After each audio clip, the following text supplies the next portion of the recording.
Hey guys! Tonight we are traveling back to the heart of one of the ancient world's greatest and most magnificent empires. We're heading to the Achaemenid Persian Empire, the empire of Cyrus the Great, Darius, and Xerxes. We're going to be walking through the luxurious, silk-draped halls of a provincial palace, a world of immense wealth, absolute power, and sophisticated culture. But we're going to be exploring the dark side of that power. We'll be looking at the terrifyingly inventive and brutal ways the Persians punished the ultimate crime treason. This is a story about how the same civilization that created beautiful art and ruled with a famously light touch could also devise punishments of almost unimaginable cruelty for those who dared to defy the King of Kings.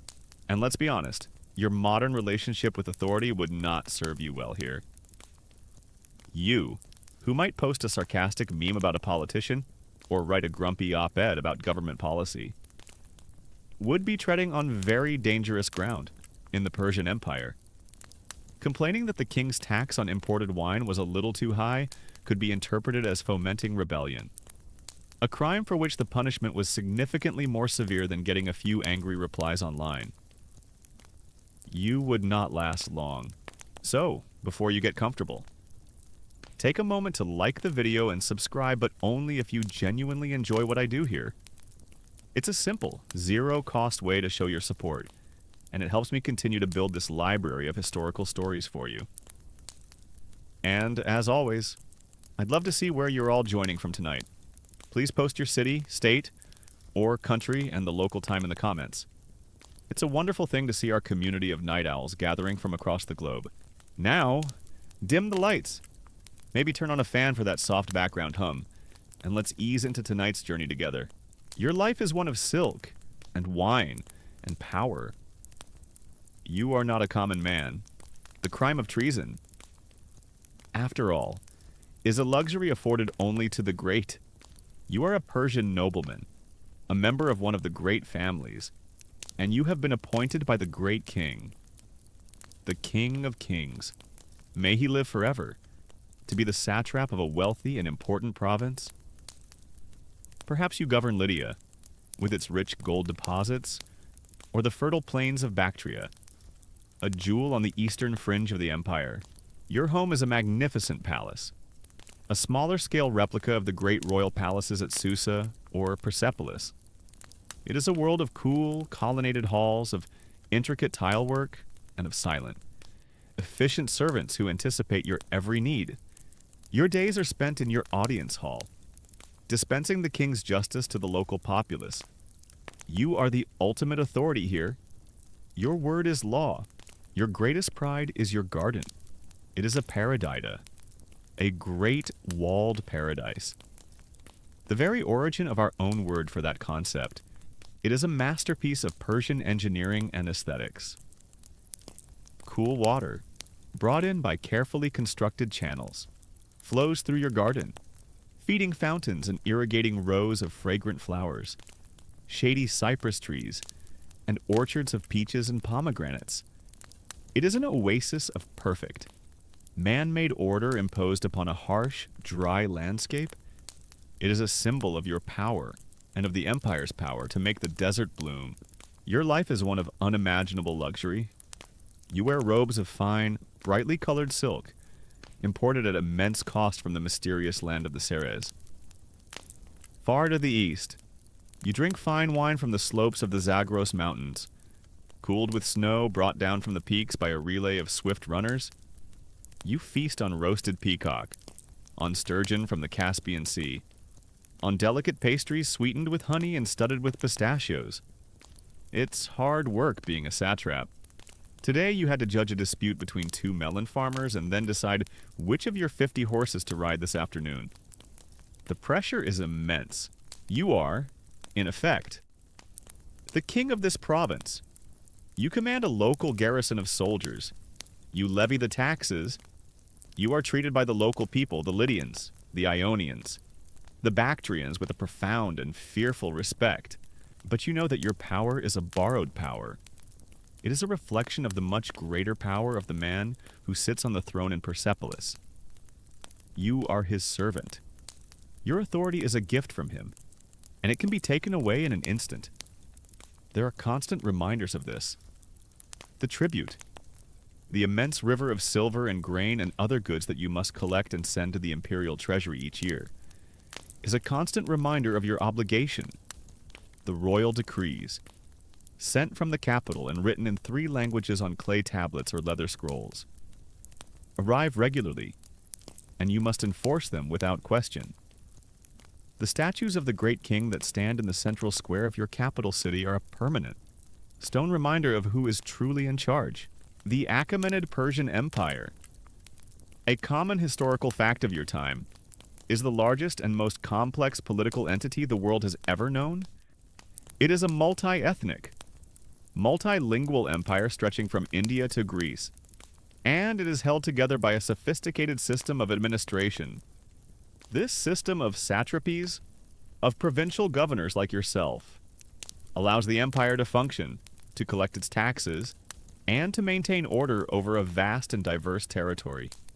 It grants you a great deal of local autonomy, but your ultimate loyalty must be to the center, to the King of Kings, and you know that you are always being watched. The king has his own network of secret agents, his personal informants. Known throughout the empire as the king's eyes and ears, these men travel constantly through the provinces. They might arrive at your court unannounced, perhaps disguised as a simple merchant or a traveling petitioner.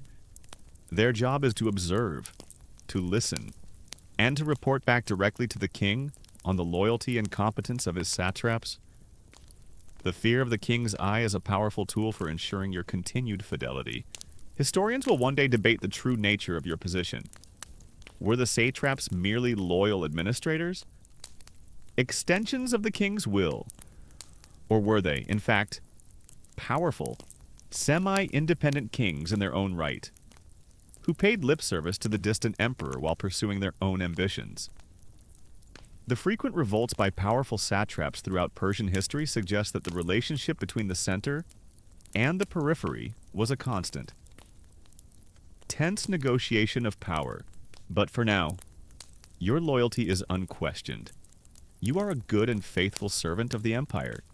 You are at the pinnacle of your life. You are wealthy beyond the dreams of most men. You are powerful. You are respected. You are safe.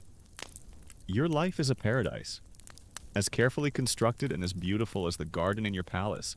You sit one evening on your terrace, sipping your snow-chilled wine, looking out at the setting sun. The empire feels eternal, the king's power absolute. But a small, quiet, and dangerous thought begins to form in your mind, like a tiny crack in a great ceramic vase. The great king is 1,000 miles away, in a distant city. He is old now, they say, his health failing. His sons are already beginning to jostle for position, their rivalries threatening the stability of the court. The legions you command here in your province are loyal to you. The wealth of this land flows through your hands. The people here fear and respect you, not the distant, unseen figure on the throne. You look at your own magnificent palace, at your own luxurious life, and you think, why should this all be a reflection of his power? Why should it not be my own? Why should I be a servant when I could be a king? It is a thought that is as intoxicating as the wine in your cup. It is a thought that feels like a spark in a dry field. It is the most dangerous thought a man in your position can possibly have. It is the seed of treason, and you have just allowed it to be planted in the fertile soil of your own ambition. The seed of treason, once planted in the fertile ground of your ambition, begins to grow. At first, it is a small, thrilling, and terrifying thought that you entertain only in the deepest, most private moments of the night. You look at the immense wealth of your satrapy, the taxes you collect, the armies you command, and you think, this is mine by right of my own strength and skill. Why should I send the best of it to a distant king? The thought is a poison, but it is also a powerful intoxicant. You begin to see the world through new eyes. The great king, once a figure of divine, unquestionable authority, now seems a distant, decadent parasite, a man who grows fat on your labor. You hear whispers from the capital, brought by traveling merchant stories of the king's failing health, of bitter rivalries between his sons, of intrigue and weakness at the heart of the empire. And the treasonous thought begins to look less like a mad fantasy and more like a plausible, if dangerous, opportunity. You decide to act. But rebellion is not a thing to be declared. It is a thing to be built, stone by stone. In the shadows, your first and most dangerous task is to find allies. A single man, even a powerful satrap, cannot defy the empire alone. You need powerful co-conspirators. Your first move is to sound out your chief general, a man who commands the provincial garrison. He is a Persian, like you, a man of noble blood, but one whose own ambitions have been capped by the rigid hierarchy of the empire. You do not approach him directly, that would be suicide. You use the delicate, metaphorical language of the Persian court. One evening, as you are playing a game of chess in your private chambers, you speak of the great heroes of the past, of Cyrus the Great, who was once just a minor king who rose to build the greatest empire in the world. A man's destiny, you say? Your eyes on the chessboard is not always the one he is born to. Sometimes, a pawn can cross the board and become a queen. Your general looks up from the board, his face unreadable. He studies you for a long moment, a silence that stretches into an eternity. You have just laid your own king open to capture. If he is a loyalist, he will report your words, and your life is forfeit. Even a queen, the general says at last, his voice a low rumble, can be taken by a well-positioned knight. He moves his piece, a subtle shift on the board. You do not know if he is warning you or joining you. The game continues, a dance of veiled words and hidden meanings. It takes weeks of these careful conversations, these probes into the depths of each other's ambitions. Before a true understanding is reached, he is with you. You now have the army. Next, you need the money. You secretly approach a council of the wealthiest merchants in your capital city. You remind them of the heavy imperial taxes they must pay, taxes that flow to the distant capital. You speak of a future where that wealth stays here, in your province, to enrich your own city. You promise them lower taxes, greater autonomy. It is a powerful argument. Greed, can be a stronger motivator than loyalty. Some refuse, too afraid of the king's wrath, but others, their eyes gleaming with the prospect of greater profits, agree to secretly fund your cause. The conspiracy grows. You hold secret meetings in the dead of night, in the deepest, most secure rooms of your palace.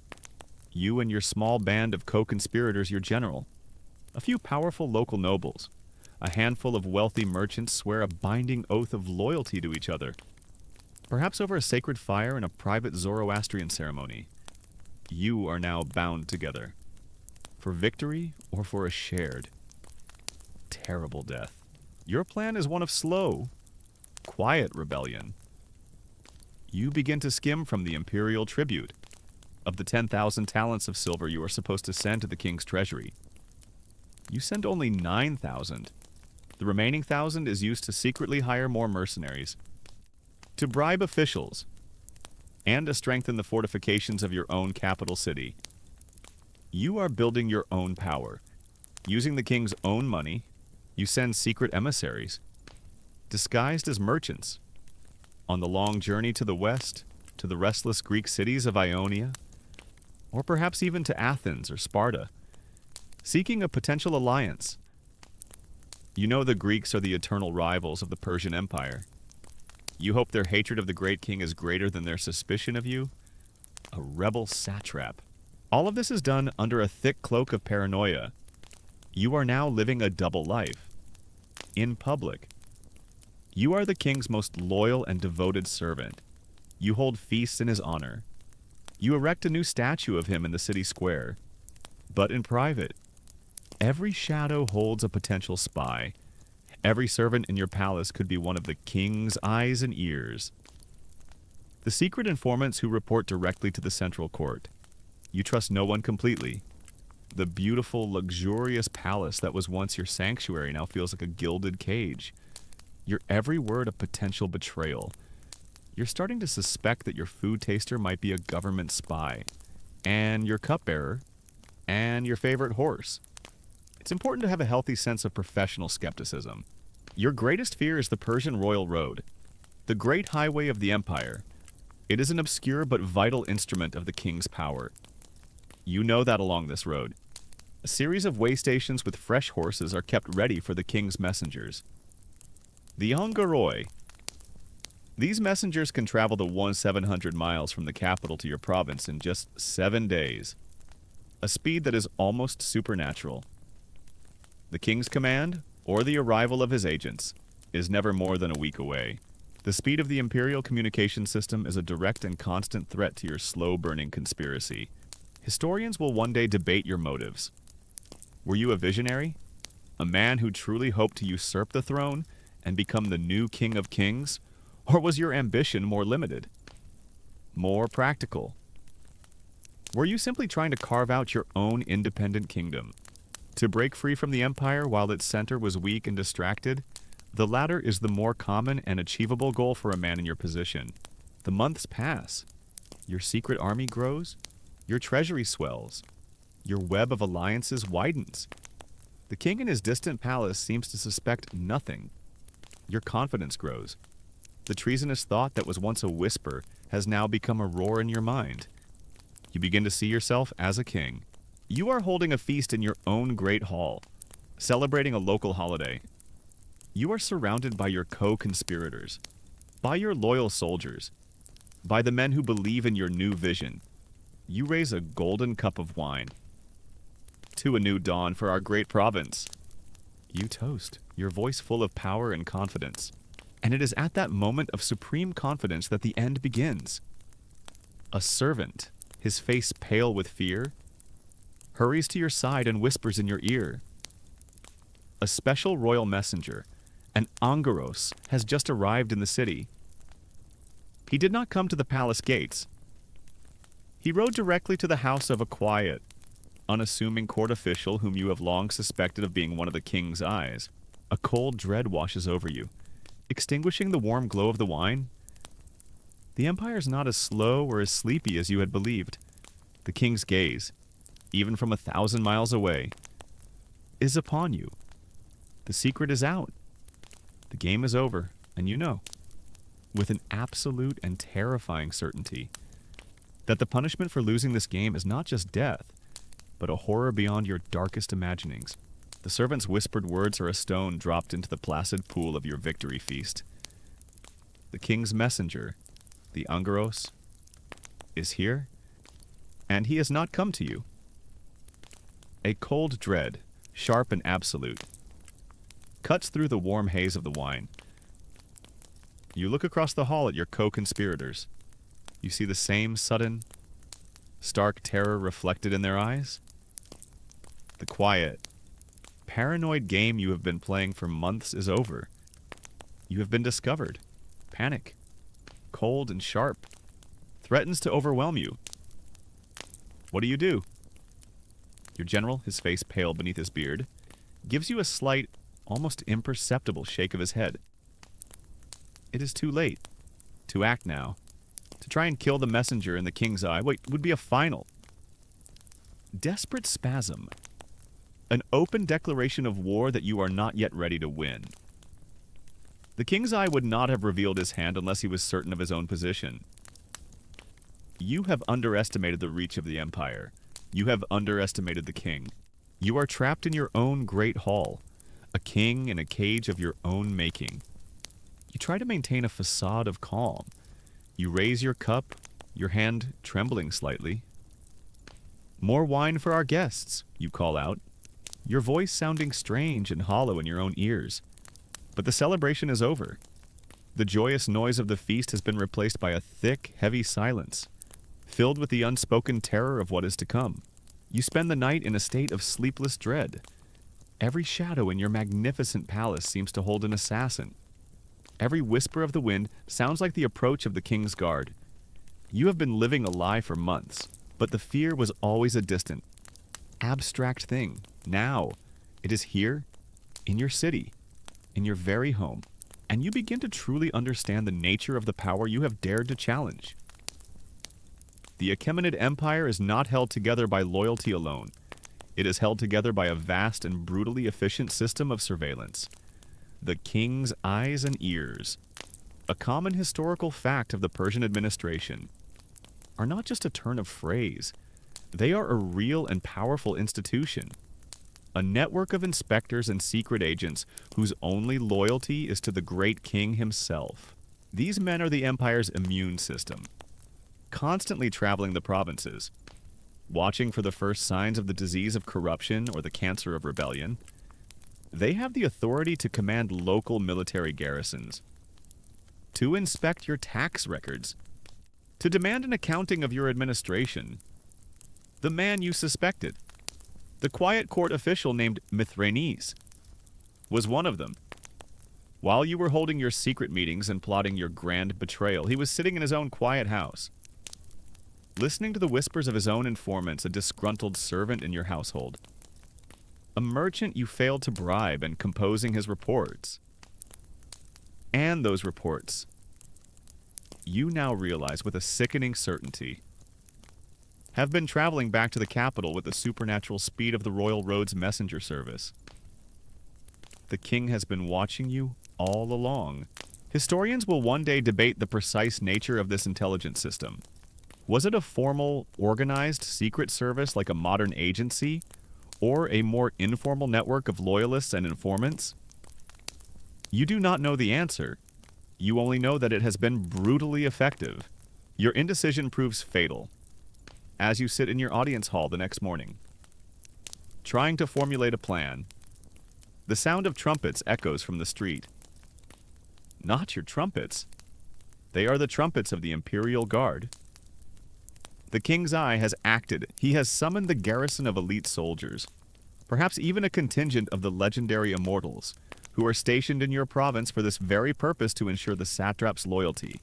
Your own palace guards, the mercenaries you hired with your stolen silver, offer a brief token resistance at the gates, but their loyalty was to your money, not to your cause. Faced with the elite soldiers of the empire, they throw down their weapons and surrender. The great doors to your audience hall are thrown open, and you see them, the immortals, their faces grim, their spears held ready, and behind them, Mithranes. The king's eye, he is no longer the quiet, unassuming courtier. His face is hard, his eyes cold with the absolute authority of his master. Artaxerxes, son of Hydarnes, he says, his voice ringing with formal power, using your full name and title. In the name of Darius, the great king, king of kings, king of Persia, king of countries, I arrest you for the crime of high treason. You are pulled from your throne, the symbol of your stolen power. Your fine silk robes are torn from you. You are stripped down to a simple tunic, and cold. Heavy iron chains are locked around your wrists and your ankles. The arrest is a public spectacle. You are dragged from your own palace and paraded through the streets of the city you once ruled.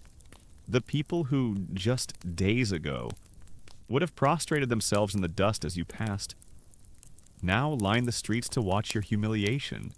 Their faces show no pity. They show only fear and a certain grim satisfaction. They have seen the awesome, swift power of the distant king, and they know who to be loyal to. Your co-conspirators are rounded up with the same ruthless efficiency. The general is arrested in his barracks. The wealthy merchants are pulled from their homes. The web of your conspiracy, which you thought so cleverly woven, is torn apart in a single morning. You are thrown into a dark, stone cell in the dungeons beneath your own palace. The luxurious world of silk and wine is gone, replaced by the smell of damp stone and despair. The paradise garden you so carefully cultivated is a world away. You are left there for several days, alone with your terror and your regret. Then one day, Mithranes The king's eye comes to your cell. You have been a great fool, he says, his voice a quiet, clinical assessment. Did you truly think the great king was so blind? Did you think the empire was so weak? He shakes his head. Your fate is now in his hands. You and your fellow traitors will be taken to Susa to face his judgment. He tells you of the journey ahead, a long overland march in chains, back along the very royal road that carried the news of your treason to the capital. You will be a spectacle of failure, paraded through the provinces as a warning to any other ambitious satrap who might be entertaining similar thoughts. You look at the man who has destroyed you. You, who were a king in this province, are now a helpless captive. You, who dreamed of founding your own dynasty, are now on the first step of a long journey that you know can only end in one way, with a terrible, painful, and deeply humiliating death. The unseen eyes of the king have found you, and now you must go and face his wrath. The journey to the heart of the empire is a long, slow, and deeply humiliating ordeal. You are no longer the great satrap of Lydia, but a common prisoner, bound in chains in the back of a dusty ox cart. You travel for weeks along the great royal road, the very road you once commanded, a highway built for the swift passage of the king's power. Now, you are a piece of human cargo being transported along it, a spectacle of failure for every village and town you pass through. The people who once would have bowed in the dust before you now line the road to stare at you with a mixture of fear and contempt. You are a living lesson in the futility of defying the King of Kings. Finally, after a journey that seems to have lasted a lifetime, you arrive at the great city of Susa, one of the imperial capitals. The sheer scale and magnificence of the city are designed to crush the spirit of any visitor. Let alone a chained prisoner, you are led through great gates, past endless processions of soldiers and tribute bearers from every corner of the known world, and into the royal palace complex. You are brought to the great audience hall, the Apadana. It is a forest of immense, soaring stone columns, their capitals carved into the shapes of bulls and lions. The walls are covered in vibrant, glazed brick reliefs depicting the king's elite guard, the immortals, in all their glory. The air is cool and smells of cedarwood and incense. The entire space has been architecturally engineered to make you feel small, powerless, and insignificant. It succeeds completely. You are forced to your knees at the entrance to the Great Hall, your head bowed to the floor, and you wait. You wait for the arrival of the man you betrayed. You wait for the judgment of the king himself. After what feels like an eternity, a hush falls over the assembled courtiers. He has entered. You do not dare to look up. You can only listen.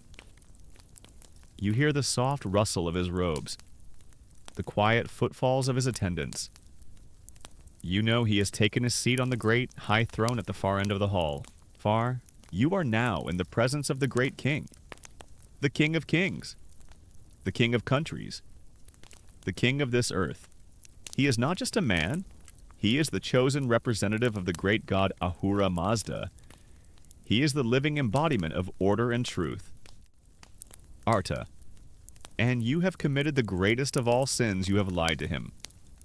You have broken your oath. You have embraced the lie.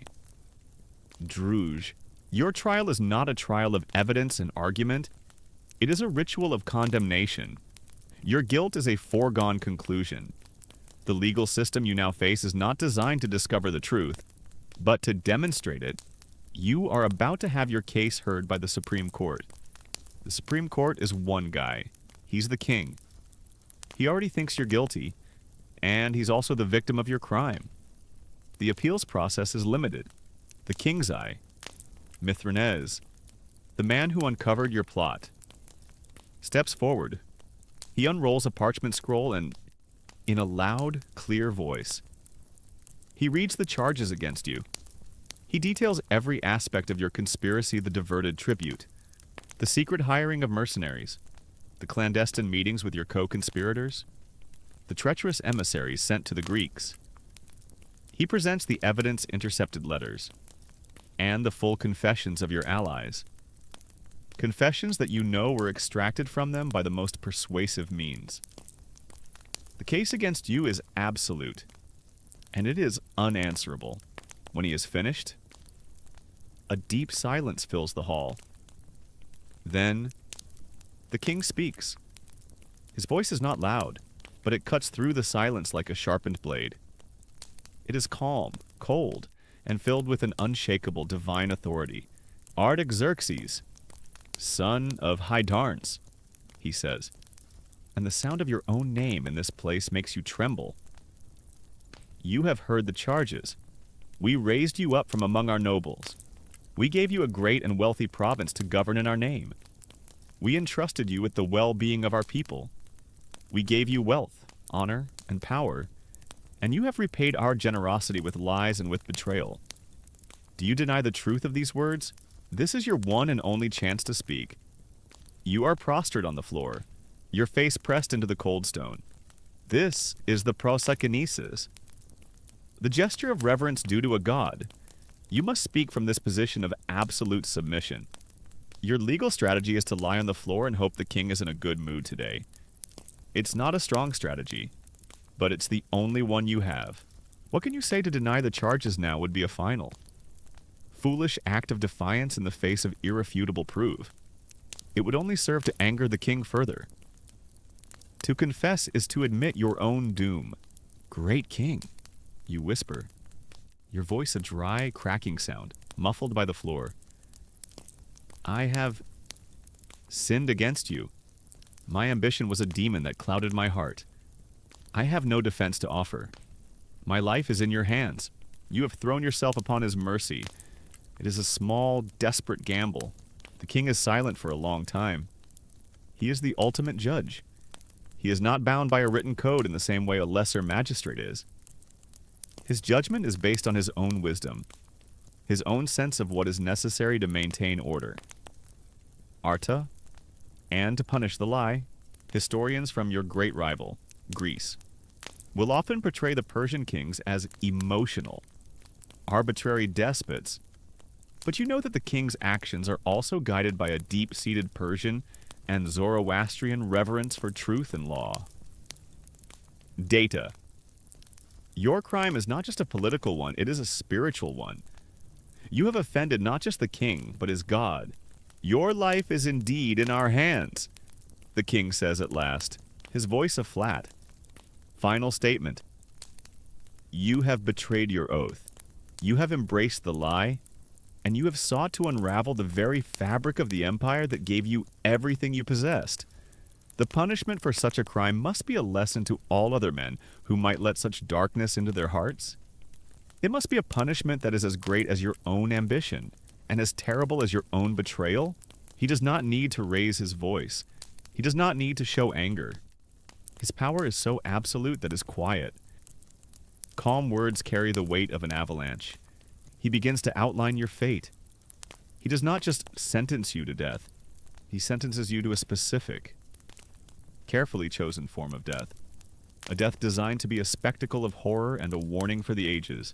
He describes, in calm, methodical detail, what will happen to your body. His words are a clinical, precise litany of future agony. As he speaks, a low murmur of horrified approval runs through the assembled courtiers.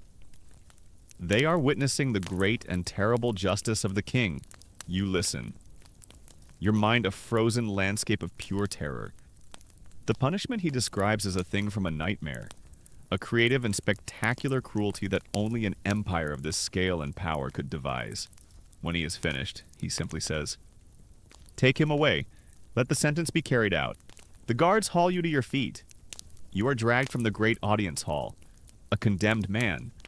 But you are condemned not just to die, but to be unmade, to have your death be a piece of political theater. You have faced the judgment of the King of Kings, and now you must face the horrifying artistry of his executioners. You are in a cell, deep in the heart of the great palace at Susa. The opulent, sunlit world of your satrap's palace is a distant, dreamlike memory. Your new world is one of stone and shadows, and the suffocating weight of your own impending doom. You have been judged by the King of Kings. You have been found guilty of the ultimate crime, and you have been sentenced. But your sentence is not just death. It is to be a lesson. And in the long, silent hours you spend waiting in this cell, you begin to understand the cold, brilliant, and terrifying logic of the cruelty that awaits you. Your first realization is that the punishment is no longer about you. Your fate was sealed the moment the king's eye confirmed your treason. You are, for all intents and purposes, already a dead man. The elaborate, horrific, and public spectacle that they are planning is not for your benefit. It is a piece of political theater for the benefit of the entire empire. Your execution is going to be a major media event. It's designed to be a powerful message about not committing treason. The message is, don't do this, because what we're about to do to this guy is really, really horrible. The first and most obvious purpose is deterrence. You are a great and powerful man, a satrap of a wealthy province. If a man like you can be brought this low, if you can be subjected to such an abject and horrifying end, then what hope does a lesser noble or a common merchant have? Your death will be a visceral and unforgettable warning to every other ambitious governor or general in the empire's vast territories. It is a lesson designed to chill the blood and quell the thirst. Quiet whispers of rebellion before they can ever take root. But the logic goes deeper than simple political terror. It is a matter of cosmic, religious importance. You were raised in the faith of the prophet Zoroaster. You know that the universe is a great battlefield between two forces. There is Asha, the principle of truth, of order, of light, and of justice, embodied on earth by the great king, the chosen agent of the supreme god, Ahura Mazda. And there is the Druj, the lie, the principle of chaos, of darkness, of disorder, and of evil. When you chose to rebel, you did not just commit a political crime in the eyes of the king and his priests. You committed a spiritual one. You turned your back on Asha and you willingly embraced the Druj.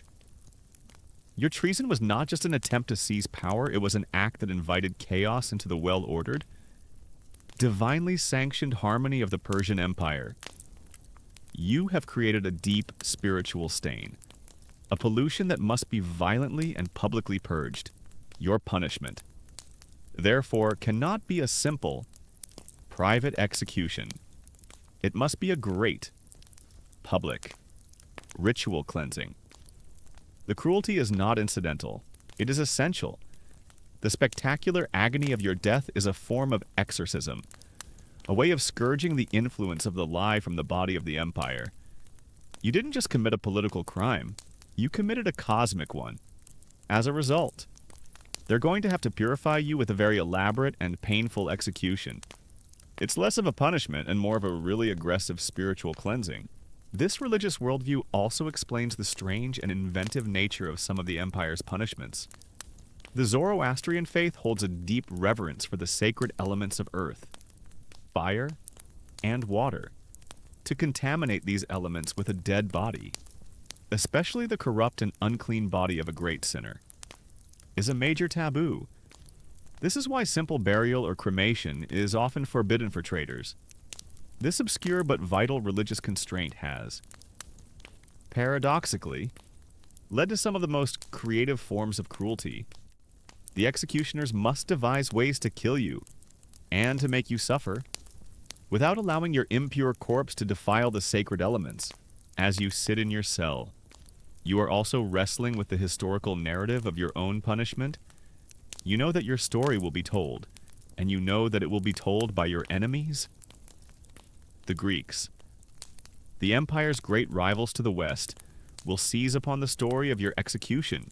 Their historians, men like Herodotus and Ctesias, will write about it in lurid, graphic detail, They will use the spectacular cruelty of your punishment as proof of their central argument that Persia is a land of decadent, cruel, and arbitrary despots, a stark contrast to their own free and civilized Greek world. Future historians will debate this, how much of the Persian reputation for cruelty was a reality, and how much was the product of hostile Greek propaganda while Persian sources. Like the great Behistun inscription of Darius the Furfuri openly boast of the brutal punishments meted out to rebels, the cutting off of noses and ears. The impalement, it is possible that the Greek writers, in their desire to create a compelling narrative of us versus them, embellish the details for a dramatic effect, but this academic debate is no comfort to you. You're about to become a data point, a starring character in a Greek story about barbarian cruelty, and so you understand the terrible, multi-layered logic of your fate. Your death will be a political tool to enforce loyalty. It will be a religious ritual to restore cosmic order. And it will be a piece of international propaganda. You are no longer a person. You are a symbol. Your body is about to become a text, a public document upon which the power of the Persian state will be written for all to see. This realization is a new kind of fear. It is not the simple, animal fear of pain or death. It is the intellectual fear of being utterly consumed by the machinery of the empire, of having your own story, your own life, erased and replaced by a narrative written by your enemies. You, Artaxerxes, the ambitious satrap, will cease to exist. In your place will be only the traitor, a lesson to be taught for generations. You think of your great palace, of your beautiful paradise garden with its cooling fountains. You think of the life of silk and power you once knew. It all seems like a foolish, childish dream. You reached for a crown, and in doing so, you have brought upon yourself a punishment designed not just to end your life, but to unmake your very soul. The sound of heavy footsteps approaches your cell door. The iron bolt is drawn back. Two of the king's guards, the magnificent, bearded immortals, stand in the doorway. They do not speak. They simply gesture for you to come. The time for reflection is over. You have understood the terrible, impeccable logic of why you must suffer. Now, you must begin the journey of experiencing how you have been judged. You have been condemned. You have understood the cold, imperial logic behind your fate. Now, the time for understanding is over. The time for experiencing has begun. You are led from your cell in the palace dungeon, out into the blinding sunlight of the Persian capital. This is the beginning of your final journey, the procession to your own execution. The king, in his judgment, has not sentenced you to a simple, quick death. That would be a mercy, and mercy is not the lesson he wishes to teach today. You, a great satrap who dared to dream of being a king, must be made into a public and enduring spectacle of shame and agony. You have been sentenced to die upon a cross, as you are marched through the streets, chained and guarded by the immortals. You see that you are not alone. Your co-conspirators, the men you drew into your web of treason, are being led to their own fates, and you are forced to witness the horrifying variety of the king's justice. You see your general, the man who commanded your armies, being led towards a different kind of instrument. It is not a cross, it is a single, thick, sharpened stake, driven into the ground. You watch, your blood running cold. As the executioner sees him, he is stripped, and he is forced down onto the sharpened point of the stake. The stake enters his body, brutally, but the executioners are skilled. They guide it so that it misses his vital organs. He does not die.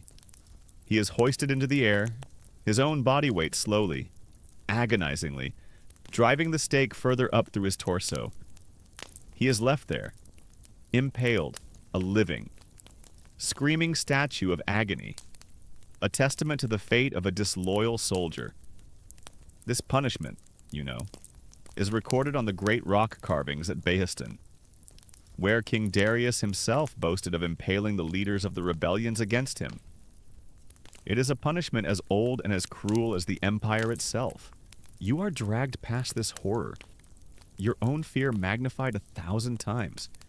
Your destination is just outside the city gates, alongside the Great Royal Road, a place where thousands of travelers, merchants, and soldiers will pass every day. A place of maximum visibility. And here, your cross is waiting. Or, crucifixion is a punishment your people, the Persians, have perfected. It will one day be adopted and made infamous by the Romans. But its origins as a tool of state terror lie here. In the heart of your empire, it is not necessarily the shape you might imagine.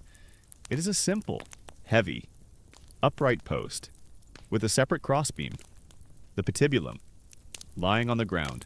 You are stripped of the last of your clothes. Your final shred of dignity taken from you.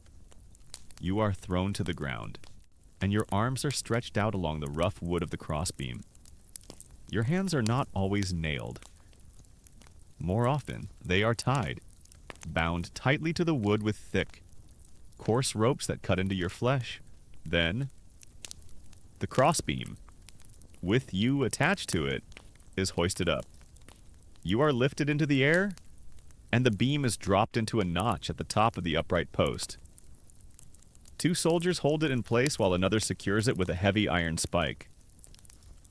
Then, your feet are either tied or nailed to the upright post below. You are now fixed in place, a helpless, naked offering to the sun and the sky. The pain is immediate and breathtaking. It is not the sharp, clean pain of a sword cut. It is a deep, tearing, grinding agony in your shoulders and wrists as the entire weight of your body pulls down on your outstretched arms. Your shoulder joints feel as if they are being slowly, inexorably, torn from their sockets. This is the genius and the cruelty of this form of execution. Death is not the goal. A slow, prolonged, and public agony is the goal. Death by crucifixion is not from the wounds themselves. It is a slow, agonizing death by exhaustion and asphyxiation. You quickly learn the terrible mechanics of your own death. As your body sags, the weight pulls down on your chest muscles, making it impossible to exhale. A great pressure builds in your lungs. You cannot breathe. To get a single, desperate gasp of air, you must push your entire body weight up. Using your nailed or bound feet as a lever, this act sends a fresh, searing wave of agony through your legs and up your entire body.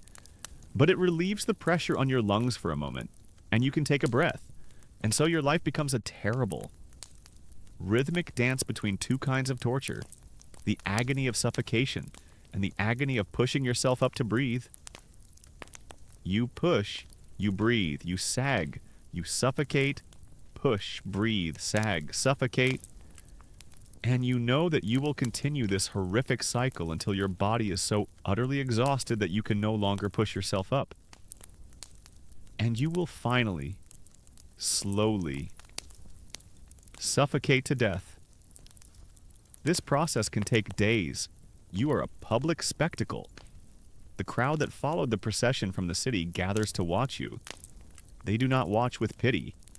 They watch with a mixture of fear and a kind of righteous satisfaction. They jeer at you. They mock your failed ambition. Children throw stones at you. You, who were once a great and powerful lord, are now a piece of public entertainment, a helpless object of scorn. Your execution is a festival of state-sponsored sadism. Historians will one day debate the true purpose of this kind of punishment. Was it simply about causing the maximum amount of pain as a deterrent? Or was the visual spectacle the more important element to elevate the victim? To display his suffering publicly for days on end turned the body of the traitor into a living billboard, a gruesome advertisement for the absolute power of the king. The first day is an eternity of pain. The sun is a merciless, white-hot eye in the sky. It beats down on your naked body, blistering your skin. Your thirst is an all-consuming fire in your throat. The flies, drawn by your sweat and your blood, are a constant, crawling torment on your skin, in your eyes, in your mouth, as dusk falls. The crowd begins to disperse, leaving you to face the night. The desert air grows cold, and a new kind of misery begins. Your body, which burned under the sun, now shivers uncontrollably in the chill, and the sounds of the night begin. The howling of the jackals in the distance. Drawn by the smell of your slow death, overhead, you see them circling. The vultures, they are patient. They land on the top of your cross. They're black, beady eyes watching you, their talons gripping the wood just above your head. They know you are not yet dead, but they are willing to wait. You hang there, suspended between heaven and earth, between life and death. You have understood the cold logic of why you must suffer, and now you are experiencing the full, terrible, and agonizing reality of how your death will not be an event. It will be a process, a long, slow, and public dissolution. And this is only one of the more common ways the king has devised to unmake a man. There are other, stranger, and even more terrible fates that could have awaited you. You hang on the cross. A spectacle of agony on the royal road. Your slow death is a lesson, a public sermon written in your own suffering. But as you drift in and out of a haze of pain, you know that this is not the worst fate the King of Kings can devise. There are other punishments. There are whispers in the prisons and the barracks of punishments so inventive, so profoundly cruel, that they seem to be born from a demon's imagination rather than a human mind. Let us imagine that the king, in his terrible wrath, decided that even the slow agony of crucifixion was too quick, too clean a death for a traitor of your magnitude. Let us imagine he sentenced you to the most infamous, most stomach-turning, and most horrifying punishment in the entire Persian arsenal, a punishment known to the Greeks as scaphism. The boats, you are not led to a cross outside the city gates. You are taken to a different place, a place of stillness and stagnation. It is a marshy, reed-choked pond, its water still and scummy under the hot sun. Too small. Simple rowboats are brought to the water's edge. They are identical, and they have been crudely hollowed out. The executioner and his assistants strip you naked. They lay you down in one of the boats. It is a tight fit, like a narrow coffin. They then take the second boat and place it directly on top of the first, creating a crude, sealed, human-sized container. But there are holes. They have cut openings for your head, your hands, and your feet to protrude. You are now locked inside this wooden shell, unable to move, your extremities exposed to the open air. The torture begins. It is not a torture of immediate, violent pain. It is a slow, methodical, and biological process of deconstruction. The first stage is the feeding. An assistant brings a bowl containing a mixture of fresh milk and rich honey. He tries to feed it to you. You refuse, clenching your jaw shut. Another man then takes a small, sharp goad and pricks you near the eye. You cry out in pain, opening your mouth, and the first spoonful of the sweet, cloying mixture is forced down your throat. They continue this, forcing you to consume a large quantity of the milk and honey. This diet is not for your nourishment. It has a specific, terrible purpose. It is designed to induce a violent, uncontrollable, and long-lasting case of diarrhea, trapped and immobile inside the hot, enclosed space of the boats. You are now forced to lie in your own accumulating filth. The second stage begins. The executioner takes a large jar of honey. He smears the thick, sticky liquid all over your exposed face, your hands, your feet. He works it into your hair, your eyebrows, into your ears and your nostrils. You are being basted like a piece of meat being prepared for a feast. And then they push you out into the stagnant pond. You drift, a helpless, living coffin, under the blazing Mesopotamian sun. And the insects come. At first, it is just the flies. They are drawn by the sweetness of the honey and the growing stench from within your wooden prison. They land on your face, on your lips, in the corners of your eyes. They are a constant, maddening torment, and you cannot brush them away. Then come the wasps and the hornets. Their stings sharp points of fire on your exposed skin. But this is only the beginning. The real horror starts later. The combination of the honey and your own filth creates an irresistible invitation to every crawling, burrowing, and biting thing in the marsh. The insects lay their eggs in the filth inside the boat, and in the honey smeared on your skin. And then the larvae hatch. Your body, while you are still alive, becomes a living, breathing hive. You feel the tiny, writhing movements of maggots in the filth around you.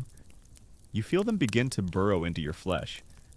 You're being slowly, methodically, consumed from the inside out and the outside in, and every day, a guard rows a small boat out to you. He is not there to check on your well-being. He is there to prolong your agony. He brings another bowl of milk and honey and forces you to eat. This is the crucial, diabolical detail of scaphism. They keep you alive. They prevent you from dying quickly of dehydration or starvation. They feed you so that you can continue to produce the filth that feeds the things that are eating you. Your own body has been turned into the engine of its own consumption. Historians will one day debate if this punishment ever truly existed.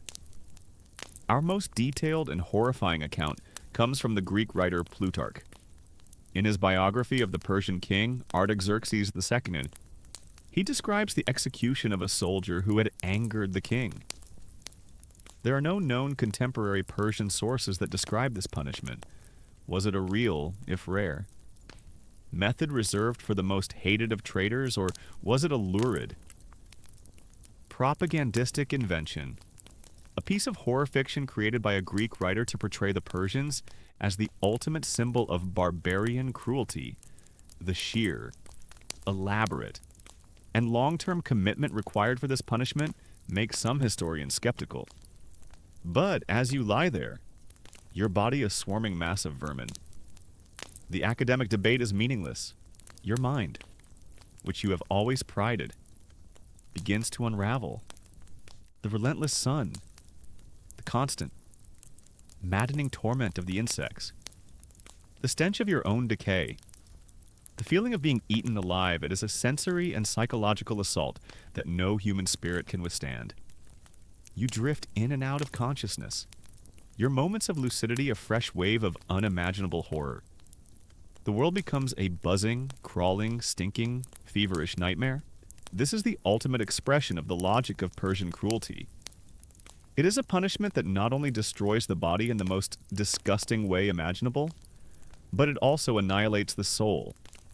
You do not die a warrior's death. You do not even die a man's death.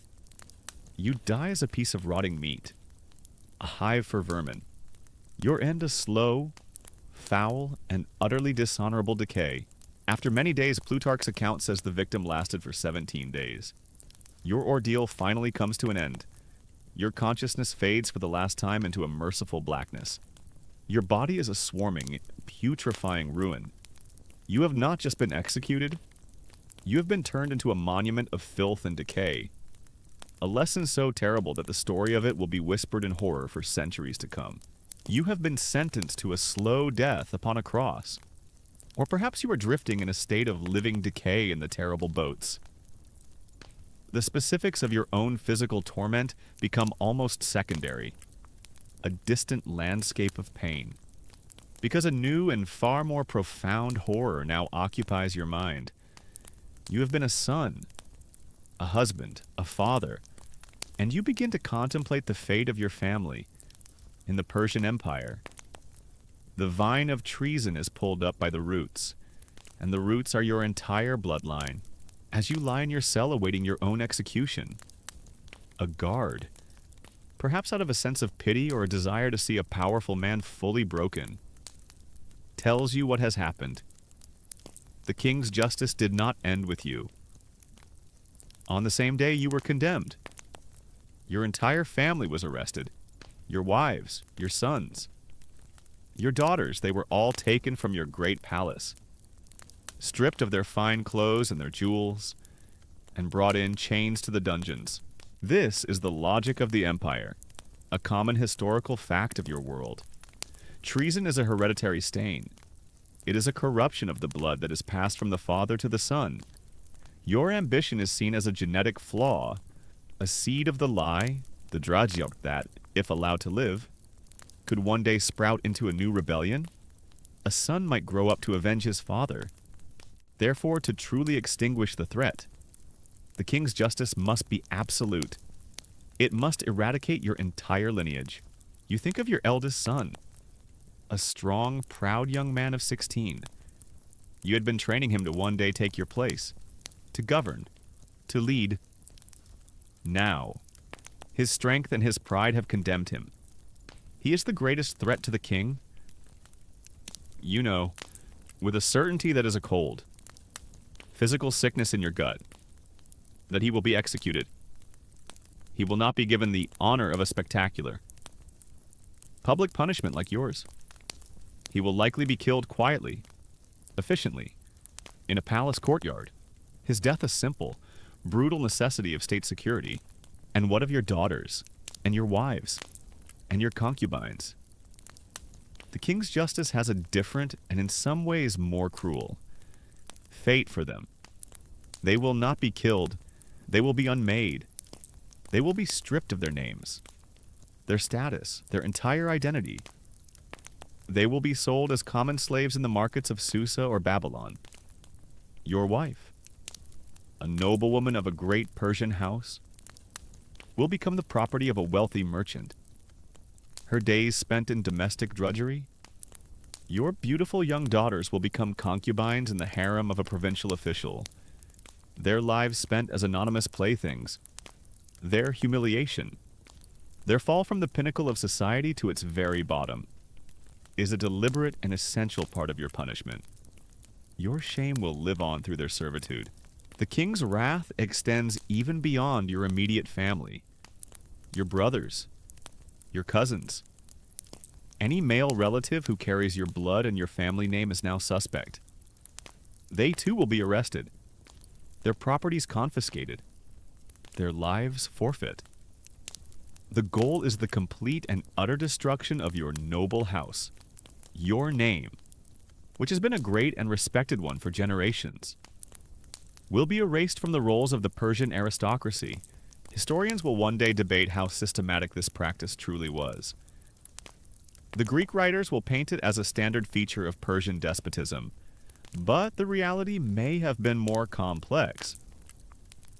Perhaps a particularly merciful king might spare a very young son, raising him at court as a loyal servant, a living symbol of the king's magnanimity. But you know the king you defied.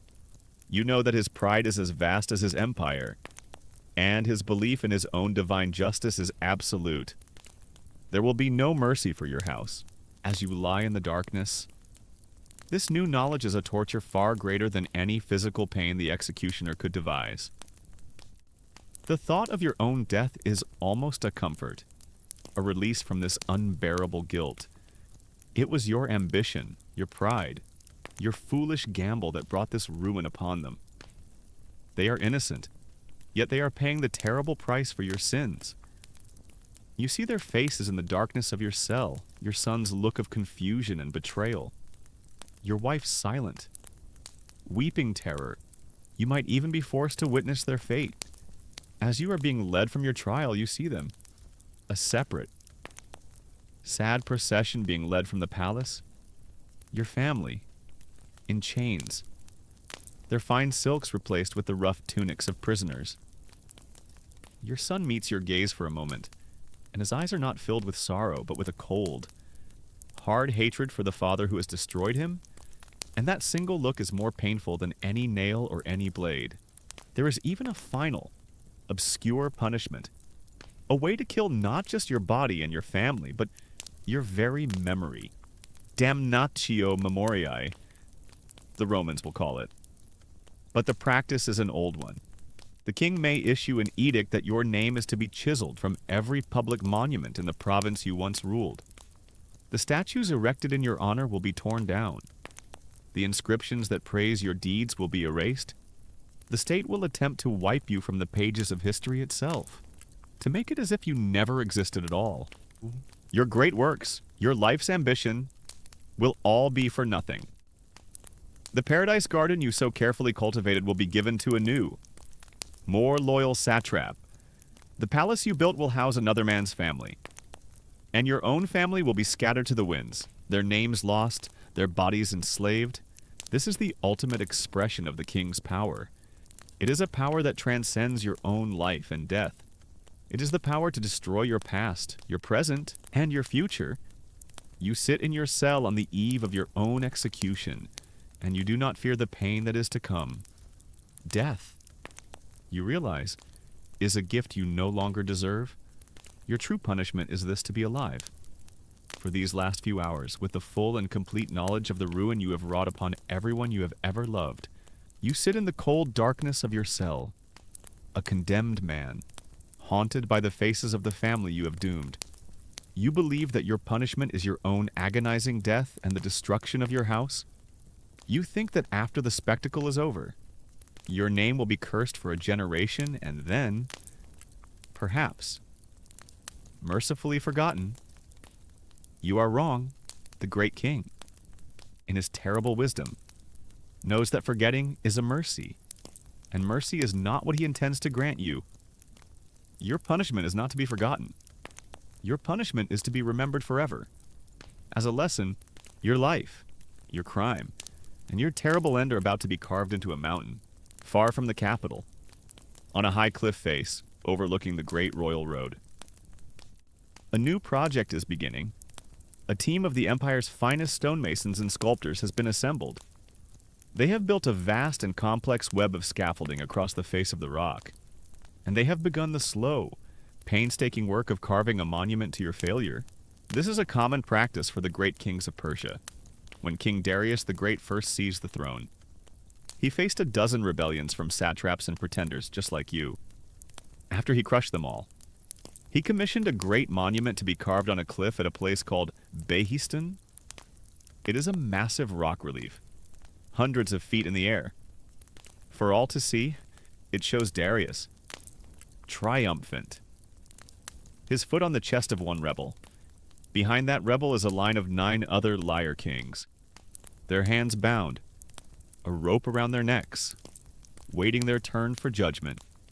And beside the images is a vast inscription, written in 3 languages, detailing the story of each man's treason and the specific, brutal punishment Darius inflicted upon him. One was beheaded, another was impaled in his own city. Their names and their shame are preserved for all eternity. And now, your story will join theirs. You have earned a place in the great stone gallery of traitors. Historians will one day debate the truthfulness of these great propaganda pieces. They will see them as the history written by the victors. A story where the king is always the agent of truth and order, and his opponents are always wicked liars. But you are not a part of that debate. You are about to become its subject matter. The creation of your stone warning is an engineering feat in itself. A final, bitter irony.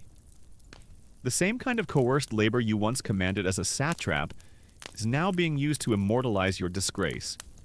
Hundreds of slaves will toil for months or years on that precarious scaffolding, their own lives at risk, all to carve the story of your crime. The relief will show you, your hands bound, your head bowed, a pathetic figure kneeling before the magnificent, triumphant image of the great king. And the inscription will be simple and direct. Saith Darius the king.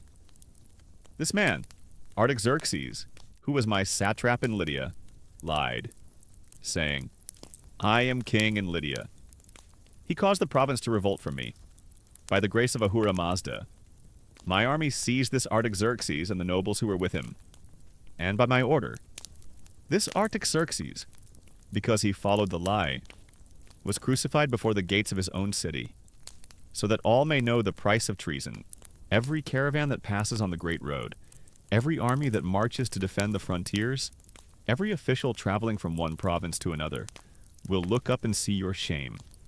They will read your name, and they will learn the lesson that the king intends to teach. Your name will not be forgotten. It will become a synonym for traitor. It will be a story told to frighten ambitious children. The king is not just taking your life.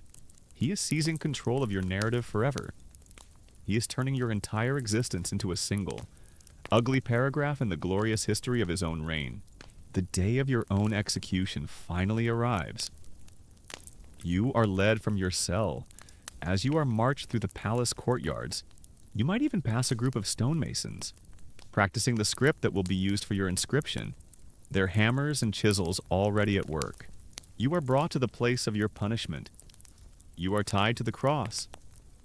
The crowd gathers to watch the spectacle, but as you hang there, in the final, agonizing hours of your life, your pain is compounded by this new and terrible knowledge. This is not the end. Your death is not an escape. It is the beginning of your eternal humiliation. The sun beats down. The crowd jeers. The vultures circle. And high on a distant mountain face, a stonemason's chisel clinks against the rock, carving the first letter of your name. Your body will soon decay. Your bones will turn to dust. But your shame will be as permanent and as enduring as the stone itself. You have been defeated not just in body, but in memory. Your story is no longer yours. It now belongs to the king, a warning carved into a cliff face for all time.